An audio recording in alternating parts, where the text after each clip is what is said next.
Good morning, beautiful souls. Happy Saturday. Welcome to your soul sabbatical for this beautiful Saturday in February. I am Reverend Julie Marantet. I am really happy to be back with you again this morning to take a little break and focus on the things that are truly important, rather than all the crazy and chaos out there in our everyday lives. We are going to focus on a little bit of what truly matters and what truly is. I am feeling really grateful this morning for the time that I have to do this. And I think for this week, that's kind of been my main focus, is finding gratitude for all the little things that we usually overlook. I don't know how your week went. Hopefully, if you watched last week, you kind of had a little bit of inspiration to get you through the week and keep you, in your power spot, in your vibrational sweet spot, as it were. But if not, if you found yourself kind of in a negative state, a chaotic state, that's okay too, because you can get to your higher self from there. Your higher self is always with you. Your higher self is always the set point, and no matter how far away you've gotten, you can always pull yourself back in. I myself found myself a couple of times this week kind of getting caught up in the little nuances that were happening at work and some of the negativity that's happening, just in the news and with people around us, the issues that they're having, the little squabbles they're having, or sometimes bigger things than that, bigger issues. But that's okay. When you find yourself feeling negative, you say, okay, well, what is it the absence of in my life? What is this pointing me toward? And you put your focus on that. How do I want to be feeling? How do I want this to look? What do I want this to be like instead of what I currently am experiencing? And we bring our lovely imaginations toward that, and we allow ourselves to create something better in the following days by what we're doing right now. So if you did have, a hard week, you can kind of sit back now and just take a breath and know that you did the very best you could with the information you had available at the time. No harm, no foul. That's where you were at, and when you are in a better place, you will do something better with it. So let's get you in a better place. What had you been feeling right from the get-go that day, when all hell broke loose that day, or you found yourself not coping well, or just feeling miserable or drained? What were you feeling and thinking about first thing in the morning? Because that's pretty much the perspective you're going to take on the rest of the day. You open your eyes and you say, oh my God, I have to get through this. Or, oh, wow, sun's shining. I can hear a bird singing. Oh, I smell the coffee on. Or, oh, I can't, wait to talk to so-and-so. Were you coming at the day with dread or joyful anticipation, or at least an open mind? That's going to set you up for success or failure every day of the week. And when you find yourself having that negative perspective, you can always shift. And like I said, you can even go into neutral. You don't have to go right from being, miserable to ecstatic. You can just find that lovely little comfort zone where you're like, I'm okay, it's fine, I can deal. That's all you have to get to, and that's still a level up. You're still going to be kind of dispersing some of that negative momentum that you've stirred up earlier. Just kind of let it still and let it go calm, so it's not, creating more chaos for you. And then you can start focusing on things that feel better. It's really hard to go right from a big negative to a big positive. They're so very counterintuitive. It's like, being pulled by two engines of a train going in opposite directions.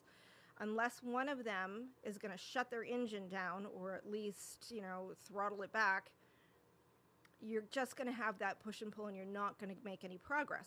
But if you can get one or the other, hopefully the joyful one, to become the one that's more powerful, the one that's getting more fuel, the one that's getting more attention, and letting the other one just kind of, shut off and get dragged back into the proper direction that you want to be going. That's basically the way you got to do it.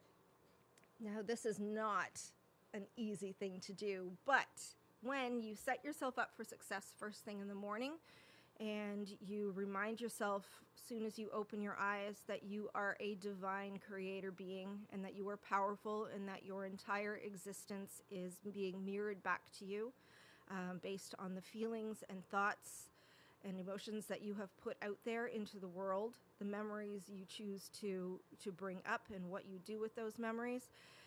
All of that is what is creating what's coming back into your existence. So if you can bring all of that to mind first thing, go, regardless of what, the past has told me, regardless of what teachers have told me, or parents have told me, or friends have told me, regardless of any of that, I know that I am more powerful. I know that my thoughts, my emotions, my imagination are creating everything. I know that I've got probably a couple of days lag, so if I look back on how I was feeling 3 days ago, it's probably going to show up in my personal experience today. You can test that lovely little theory. And once you start giving yourself the chance to become comfortable with that ability, I'm not even going to call it a power. It's an ability. It's like being able to see. This is a very natural thing. You've just been told you can't do it, so you never tried. Or you thought it was your imagination when it had happened when you were a kid. It was, you're a kid, and it was just something you imagined. No. Kids are very imaginative, but not that imaginative. We do know, and we do have this innate ability, just like we do to smell flowers and see colors and hear sounds. We have this ability to create this for ourselves.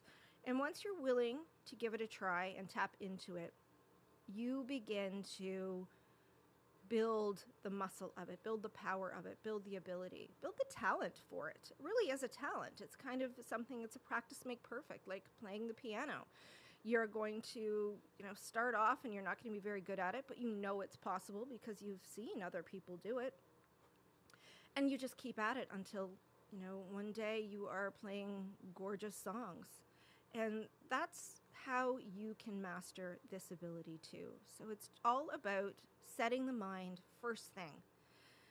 If you can do that and get yourself into a beautiful mindset, remind yourself how powerful you are, that you are a beautiful divine creature, and that everything is working out for you, and everything is getting better, and everything is getting easier, and that the entire resources of the universe are at your disposal. If you can just keep reminding yourself of that and taking the pressure off, finding a little relief in that, it makes such a difference in the rest of your day. It makes a difference in how you're reacting to things.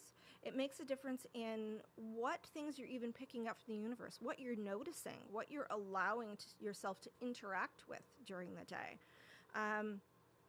And then as that gets better, of course, everything kind of builds this beautiful positive momentum. It's just about the little steps. One small step every day will get you miles and miles away from the misery you had been at before. One of the things that I like to do first thing in the morning, set my mindset. Remind myself who and what I am.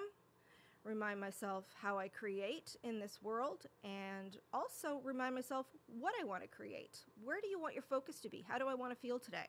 Do I want to feel calm and patient? Do I want to feel powerful and in charge? Do I want to feel driven and creative? Do I want to feel all of that together?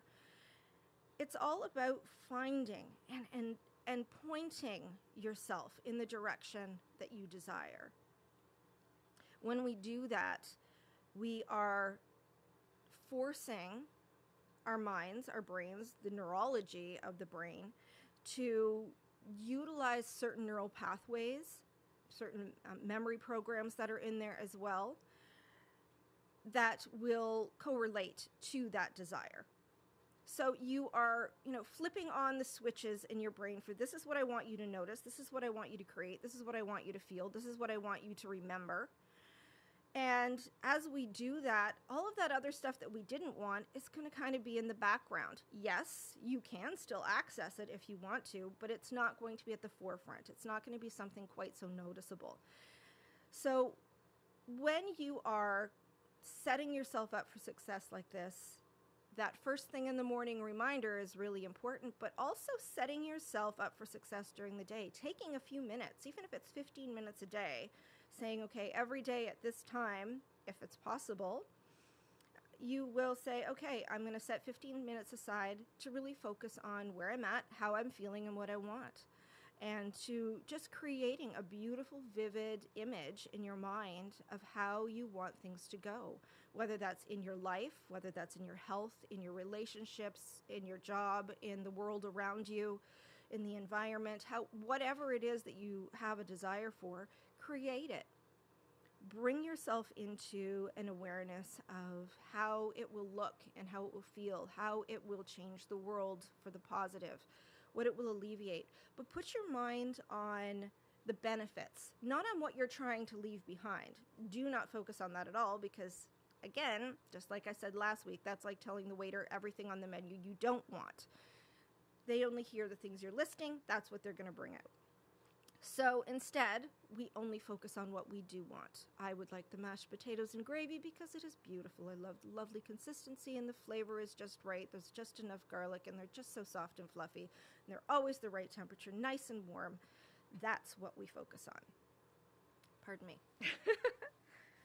So that, again, is something. It's a practice makes perfect. And even if you don't do it perfectly the first time, it's still a step in the right direction. So cut yourself some slack. I think a lot of times one of our main issues is that we really do berate ourselves a lot. We're very hard on ourselves and we expect perfection. And if we're not doing it perfectly, we're just not doing it at all. That is purely ego-driven. And you have been taught to be ego-driven since day one. You have been taught to compete. You have been taught to measure up. You have been taught to toe the line. You have been taught to conform. So it's very hard not to do that to ourselves. And that was one of the main motivators adults would use on children. So when you were little, a lot of times it'd say, well, you don't want people to not like you, or you don't want to cause problems, or you don't want people to think you're weird. You don't, we were taught to kind of follow the herd, as it were. And sometimes the herd is not doing something you want to do. Sometimes the herd is not going somewhere you want to be. And that's okay. Now, when you do catch yourself and you found that you've kind of gone off into a negative tailspin, you got caught up in, the little idiosyncrasies of life again, and you forgot that you are all powerful, you laugh that baby off. And you don't say to yourself, why can't I do this? And you don't say, what is wrong with me? Why can I not remember this? Why am I so weak? We don't do that. That was the old way of thinking that held you down. Now you're going to say, oh yeah, but now I remember.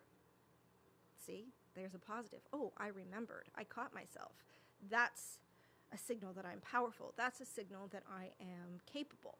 That's a signal that I'm growing and that I'm learning. So you say, oh, but I caught myself. So that means A, I am on the right track. B, I've just strengthened a neural pathway. C, I am back in a positive spin. I'm back pulling that negative momentum again. I'm back on the right stream of consciousness. And once you can do that and you start to be habituated to that, and you start congratulating yourself every time you catch yourself and bring yourself back into the proper mindset, rather than catching yourself and then berating yourself for going back to the old habits, very different mindset there, then you grow in your ability to maintain hold in that positive mindset. That's the key right there. And I think for most people, that one is another one that's tough because it's going against training, conditioning. It's going against habit, what you're habituated to. So it's a practice makes perfect. Just keep doing it.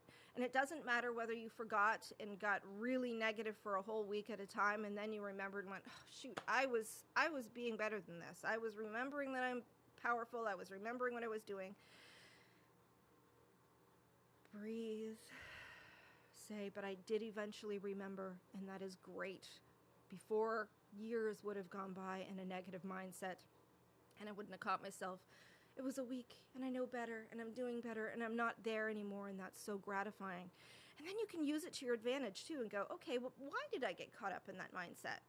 Did I start focusing on something that had happened in the past that so-and-so had done to me before, some wrong that they had perpetrated against me, and then, I just sang that song of it and then called that back into my personal experience again. We can start seeing these patterns coming up and what we're doing. That way, the next time we're in the situation where we get to choose what to see, do I want to look at what so-and-so did to me last time, or do I want to look at what so-and-so should be doing to me, what I would like so-and-so to do to me, with me, for me, however, then we can start choosing how we want to feel. No, I'm not going to go there because that was sucky. It was crappy. I didn't like it. I don't want to be vibing that, because as soon as I vibe that negative thing they did 3 years ago, guess what? If they are in my range, and the entire universe is in your range, they are going to pick up on that, and it's going to start whatever is within them that created it in the first place. It's going to pluck that lovely little guitar string inside them. That lovely little tune is going to start playing again, and then of course they are going to start having those same behaviors come out again. So we don't want to do that. We don't want to sing that song around them, because they will attach to it and go, oh yeah, I know this song. I don't like this song, but I know it. I'm habituated to it. They do the same thing because they're not choosing. So we have to be choosing for them. This is what I want from you. Now, there are going to be times that there are people who really do desire and put out a desire to do negative things to other people or to take from other people, and that's their choice. But if we are not putting out the "you may take from me" signal, they are so much less likely to be able to do that to you. So we do really have a personal choice, and we do really have the ability to kind of put up personal barriers. If I am not going to start singing that vibrational song with it, then I'm not part of that chorus. I am not part of that choir. I am not part of that. That may still exist in the world because these people are choosing to sing it, even if they don't even know that they have a choice whether to sing it or not a lot of times. But I know that I have a choice, so I am not singing it. I'm singing this instead because it feels better. When we're doing that, we have the ability to create boundaries for ourselves. We have the ability to put up protections for ourselves. We build resilience for ourselves. And we also build up the ability for the world to do the same. Is anybody out there familiar with the 100 monkey phenomenon? So the 100 monkey phenomenon is very interesting because it very much goes with the power of 8. Caroline Myss, if you're familiar with her, she's got quite a bit of books out there and information, done lots of studies. Now, basically all this means is when there are enough minds, conscious minds, focused on one thing, even if they're not, having a conversation about it, even if they don't even know each other, they're kind of all singing the same song from different areas of the world. Once you get enough of those voices, strumming that tune, humming that tune, however, and it goes out into that beautiful universal consciousness, that collective conscious out there in the Planck field, where there's all that lovely little infinite potential. We are able to create something globally for everyone based on that. you don't have to necessarily know that there are other people out there. There's going to be other people out there somewhere who have the basic same feel as you and want the same thing as you. So the more you put it out there, the more people around the world can start hearing it. And then it becomes a tune within that collective conscious. And that collective conscious is what is creating everything in our collected consciousness, our collective world, what we all see as the physical world that we all interact in and we all share. That is what creates those big shifts. So sometimes we think we're alone in our desires, in our feelings, in our stresses, but we are not.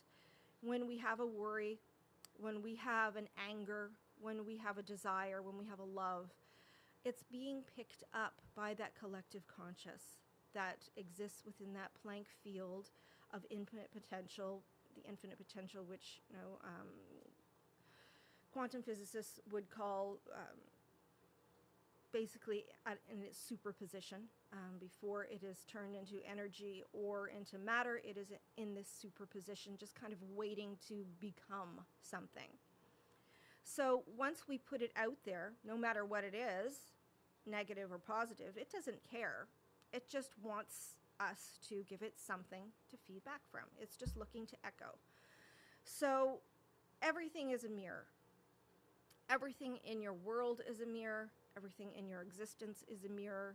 If you are experiencing it on any level, then you are connecting with it in some way, shape, or form. It has come from you in some way, shape, or form. And if we don't like it, then we have to put out the energy of the opposite. That's how you nullify it. That's how you change it. And for most of us, we have been taught to either worry about it, stress about it, complain about it, fight against it, or ignore it. But that isn't really changing it, is it? Because we know that it is still out there. It's still being strummed upon. And if I'm looking at it and it's making me angry, I have the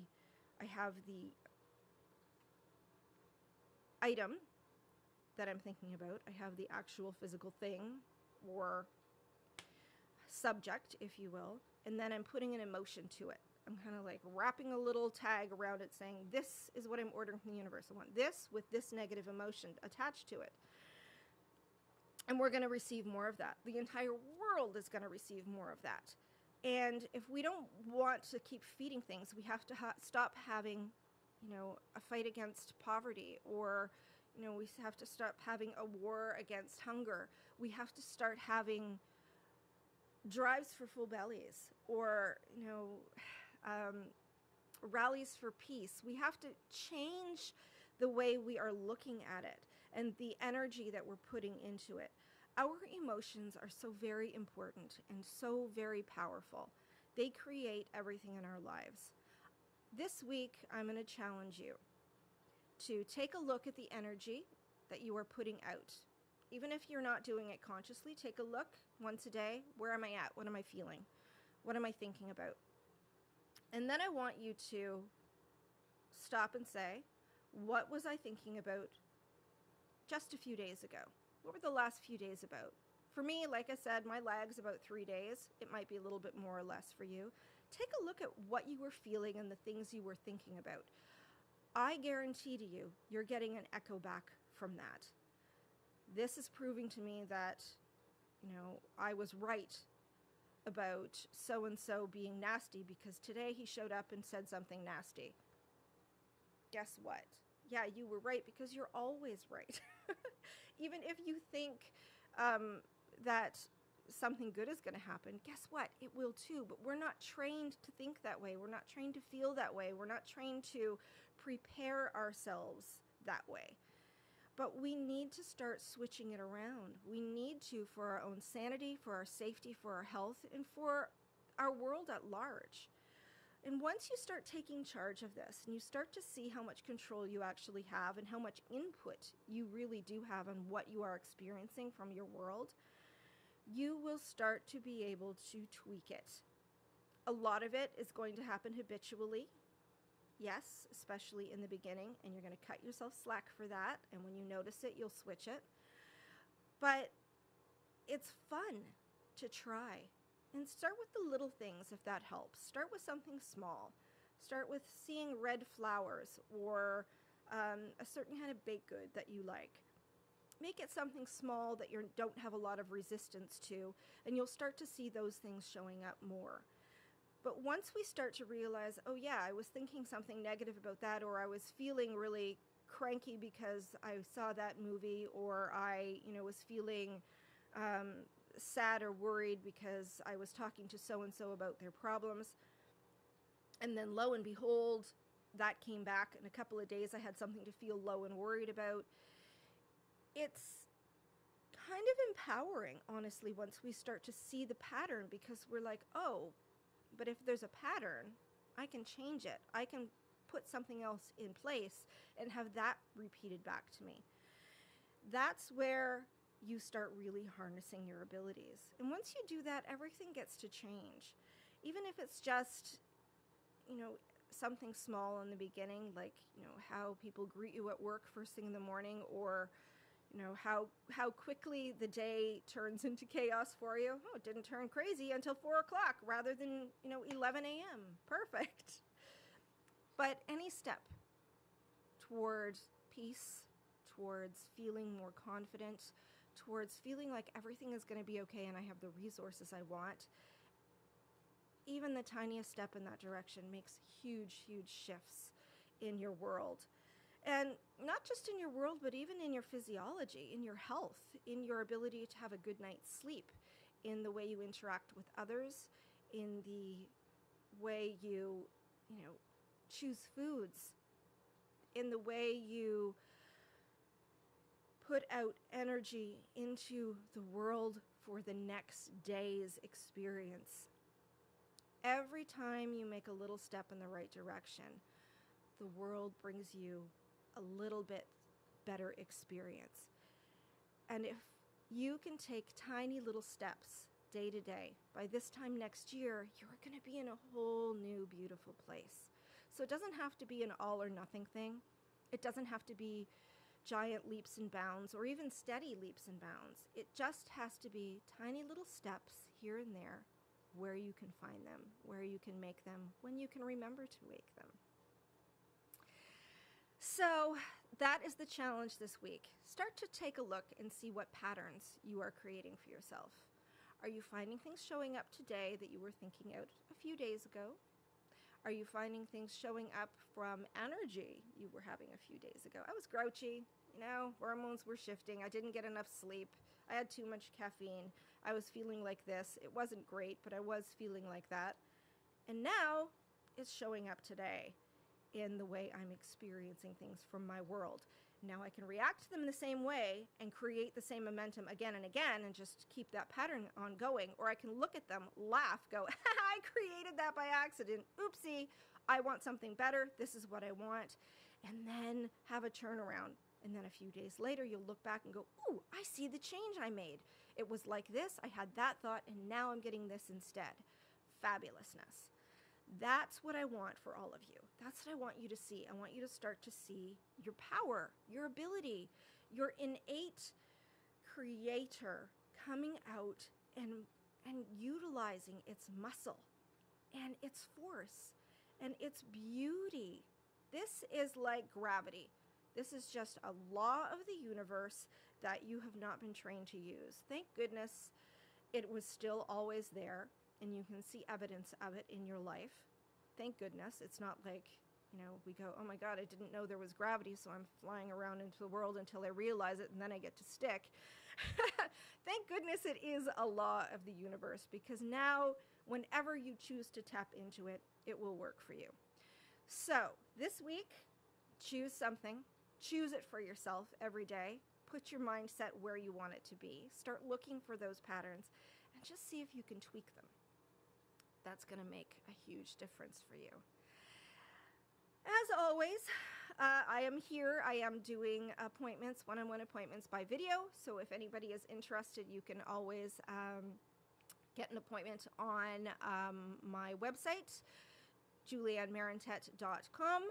and we can, talk one-on-one. We can do some counseling. We can do even NLP, CBT, EMDR. We can get you where you need to be. And I'm always happy to, answer questions about what I do, or if you've got questions about, how to get through a day, I am here to help. I am here to soothe and to spark. That's my job. So please utilize me should you wish. I will be back here Saturdays at 11 a.m. just to kind of give you a little soul sabbatical, remind you who you are and what you're here for.